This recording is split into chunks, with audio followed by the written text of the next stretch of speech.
Hola a todo el mundo, soy Río Rubalcaba y con este video inauguro este nuevo canal. Más adelante explicaré de qué trata, de qué consiste este canal que le puse Hagamos Consciente lo Inconsciente. Es decir, más adelante voy a hacer un video como una especie de inauguración. No olviden pasar también por mi otro canal y suscribirse tanto en este como en el otro. Así que comencemos. El primer video de este canal es un top 7 de los psicoanalistas más reconocidos de la historia. Claro está, sin mencionar al mismísimo Freud. Los que ocupan algún puesto son famosos por X o Y situación, aunque también son famosos debido a la vastedad e importancia de su teoría. Número 7. Anna Freud. Comencemos con este top con Anna Freud. Es el hijo más famoso, más incómodamente famoso de Sigmund Freud. Es un ejemplo de lo que mencioné sobre la fama del psicoanalista.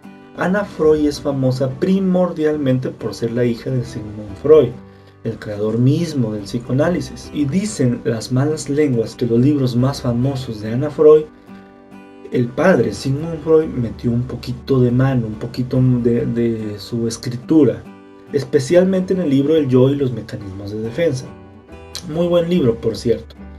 Y de forma curiosa, Anna fue la única hija de Freud, tanto en hombres como en mujeres, que continuó con el legado de su padre, pues ninguno de sus hijos quisieron seguir con esto. Anna fue muy negada durante muchos años por Freud, a pesar de que siempre estuvo ahí a su lado, y él mismo no le hacía caso. Hasta que Sigmund Freud notó el único hijo que le ponía esa particular atención. Como lo acabo de mencionar, ella siempre estuvo a su lado. Aparte de ser la hija de Freud, ella también es famosa por ser de las primeras mujeres psicoanalíticas, en ser también de las primeras teóricas que trabajaron con un psicoanálisis infantil. Anna Freud, tras el término de la Segunda Guerra Mundial, trabajó mucho con niños, precisamente víctimas de esta guerra bélica. También popularizó el psicoanálisis en el Reino Unido y creó una escuela poderosa comúnmente llamada la Escuela Inglesa del Psicoanálisis. Número 6. Karen Horney. En el puesto número 6 tenemos a una de las más famosas psicoanalistas de la historia, ferviente feminista que surge en el entonces recién creado, 1920, Instituto Psicoanalítico de Berlín. Hubo un momento en que ella fue ignorada mucho tiempo por sus contemporáneos debido a su postura evidentemente antifalocentrista y otros conceptos ortodoxos que los freudianos de aquellos tiempos seguían casi como una religión. La teoría de estas psicoanalistas es vasta como la de muchos psicoanalistas de este top o del psicoanálisis en general, pero básicamente se enfoca en las necesidades innatas o infantiles que se van creando y que básicamente son los que vamos arrastrando toda la vida. Es decir, aquel deseo infantil que nunca será del todo satisfecho en nuestra vida, ¿sí? Y que por ende nos lleva a una ansiedad básica que trata de satisfacer precisamente estas necesidades. Es decir, una necesidad básica, ¿sí? Para nosotros poder actuar, tales como la necesidad de afecto, de aprobación, de pareja, de poder, reconocimiento social, etc. ¿Sí se dan cuenta a qué se parece?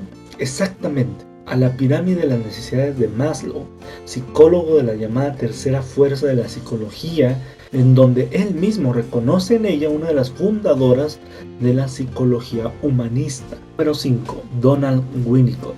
Nacido en Inglaterra a finales del siglo pasado, Donald Winnicott inició su carrera profesional como pediatra. Se analizó con el famoso psicoanalista James Strachey, inglés reconocido por haber traducido de forma completa, correcta y autorizada las obras completas de Freud, que a su vez Winnicott fue en recomendación de Ernest Jones, famoso psicoanalista por ser parte de ese grupo selecto llamado de los miércoles. Ernest Jones ser el biógrafo personal del mismísimo Sigmund Freud, quien estudió en un principio bajo la sombra de otra psicoanalista famosísima, pero que no la mencionaremos por ahora. La teoría de Winnicott abarca principalmente aspectos primitivos, internos y externos en una etapa muy temprana del ser humano, es decir, este psicoanalista se dedicó al psicoanálisis infantil, con postulados como el holding o bien el sostenimiento. Para Winnicott, el niño nace indefenso, percibe de forma desorganizada y caótica todos los estímulos externos, aunque también nace en una zona de desarrollo innato, es decir, un yo con un yo autónomo, muy diferente a las posturas iniciales de Sigmund Freud. Y es ahí en donde la madre o la cuidadora entra en acción con el sostenimiento, que aparte de la importancia psíquica y emocional que esto conlleva a secas, en cierto punto hasta es necesaria en un aspecto fisiológico en cuanto al tacto, sensibilidad, el manejo de la temperatura, etc.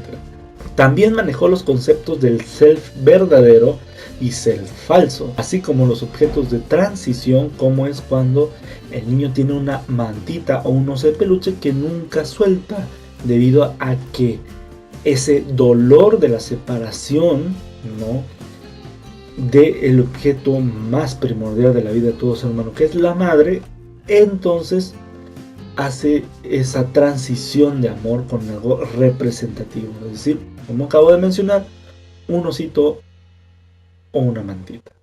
Pero de esto hablaremos en otra ocasión. Número 4. Erich Fromm, conocido psicoanalista freudiano y marxista. Podemos decir de él que aquí tenemos el primer autor bestseller del psicoanálisis, que él mismo llamó su postura como un psicoanálisis humanista, concepto por cierto que muchos no les gustan. Él llegó a escribir una gran cantidad de libros, pero de los que mundialmente se le conoce fue El miedo a la libertad y El arte de amar. Fue un psicoanalista que intentó explorar terrenos jamás vistos por el psicoanálisis, que por cierto eso se le tiene que aplaudir, de forma consciente en otras áreas del saber como la sociología, el humanismo, la ética, la filosofía, la religión como el budismo, entre otras cosas más. No fue muy adepto a crear una teoría, sino más bien a crear literatura en forma de ensayo. De hecho, él mismo dice que nunca tuvo un paciente, sino que más bien fue un teórico ferviente del psicoanálisis, muy ferviente de hecho, porque él se consideraba freudiano y marxista, como acabamos de mencionar.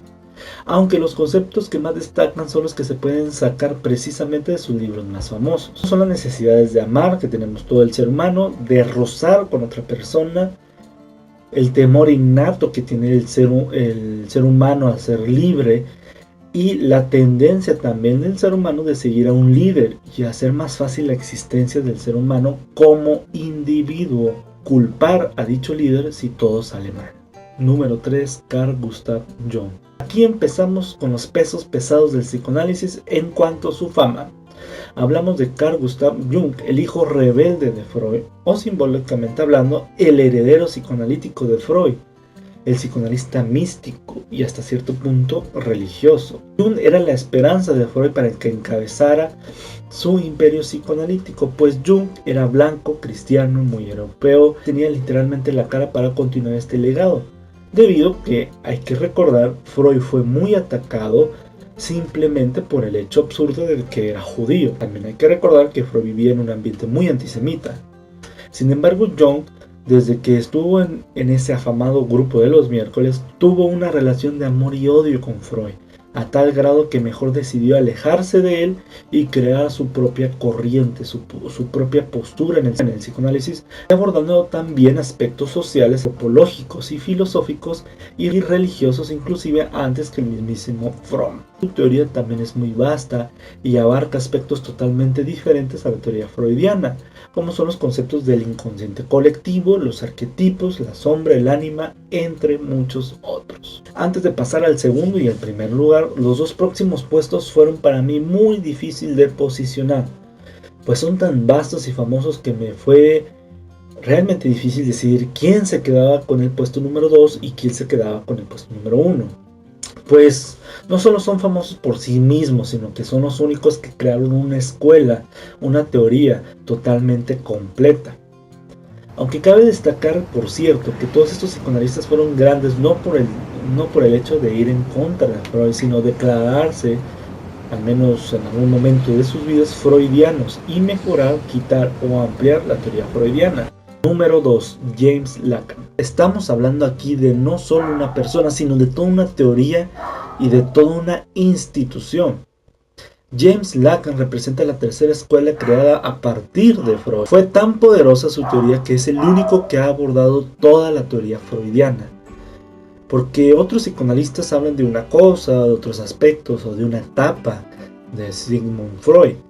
Pero Lacan no, Lacan reinterpretó a Freud desde sus primeros ensayos.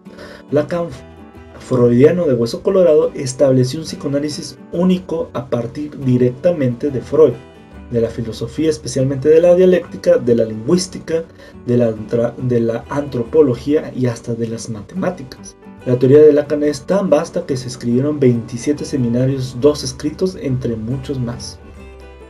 Coloquialmente, Lacan tiene fama de ser un tipo cuya teoría es complicada, y sí, en verdad lo es. Pero una de las tantas cosas que destacan es, por ejemplo, la idea del otro, la idea de que el otro nos construye, nos está dando identidad y por ende nos da una estructura. Aquí da un cambio radical porque hace un lado de las posturas intrapsíquicas que supuestamente ya se daba por hecho y que crecíamos con ellas o que se iban desarrollando, pero que ya había algo previo, como una cascarita, pues. O sea que es mediante la lengua y el papel del otro lo que constituye al sujeto. Lacan decía, el sujeto es hablado por el otro. El otro es la ley, las normas y en última instancia la estructura del lenguaje. El sujeto, ¿sí? O sea, tú y yo, en la medida de lo que es, en la medida que lo es, no existe más que en y por el discurso del otro. Somos lo que somos debido al lenguaje y a los efectos del mismo. Por decirlo de una forma, el espejo, pues somos lo que creemos que nos han dicho. O como dice Jean-Paul Sartre, filósofo existencialista francés, somos lo que nos hicieron de nosotros. Número 1. Melanie Klein. La teoría de Melanie Klein no es tan vasta y tal vez no te encuentres totalmente a favor de este puesto número 1, pero acuérdate que estamos hablando de fama y no de vastedad. De hecho, los postkleinianos, los que se incluyen, Karen Horney y Winnicott en este top, tienen la bibliografía más vasta que la psicoanalista en sí. Sin embargo, se encuentra en el número 1 por muchas razones vivenciales y psicoanalistas, empezando porque se las vio negras realmente toda su vida, pues Freud nunca quiso admitirla debido a que era mujer y no era doctora.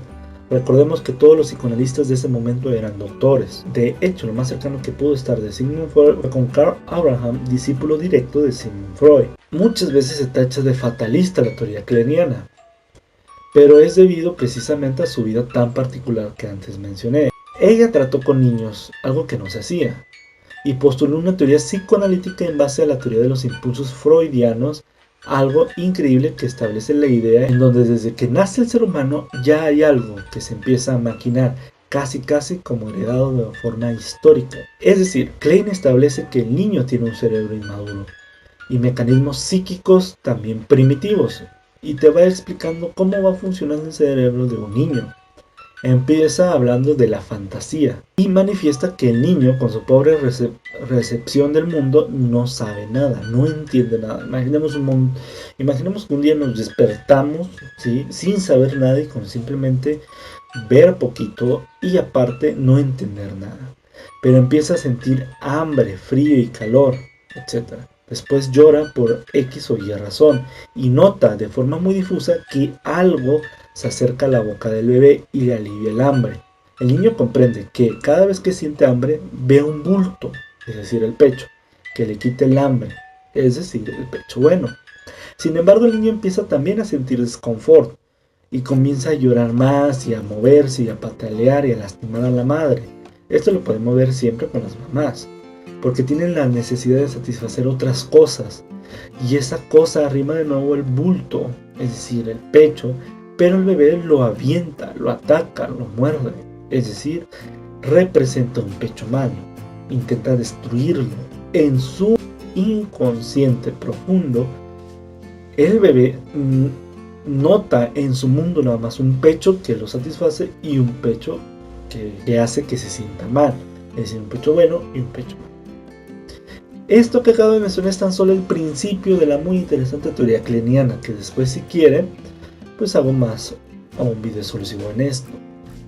Y todo esto le valió para ser la segunda gran fuerza o escuela del psicoanálisis y ser considerada la madre del psicoanálisis.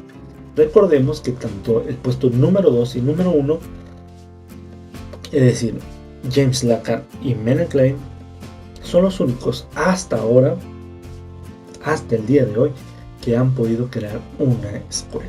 Repito, quiero que tomen en cuenta que este top es en base a la popularidad del psicoanalista. Sin embargo, no significa que sean los mejores en cuanto se refiere estrictamente al psicoanálisis, excepto los primeros, ¿verdad? Ellos sí son los fregones de los fregones. Pero bueno, espero que te haya gustado el video y que lo compartas, te suscribas, le des la campanita y todas estas cosas para que me ayudes a hacer crecer este nuevo canal de Hagamos. Este nuevo canal en donde estaré subiendo este tipo de contenido más específico. También te invito a que te pases por la página de Facebook con el mismo nombre, que todo lo estaré dejando en la caja de descripción. Te pases también por mi antiguo canal, o más bien por mi otro canal, y por la página de Facebook de dicho canal. Más por el momento, querido camarada, nos vemos en una próxima emisión y pues nada, espero que estés bien y nos vemos pronto. Bye.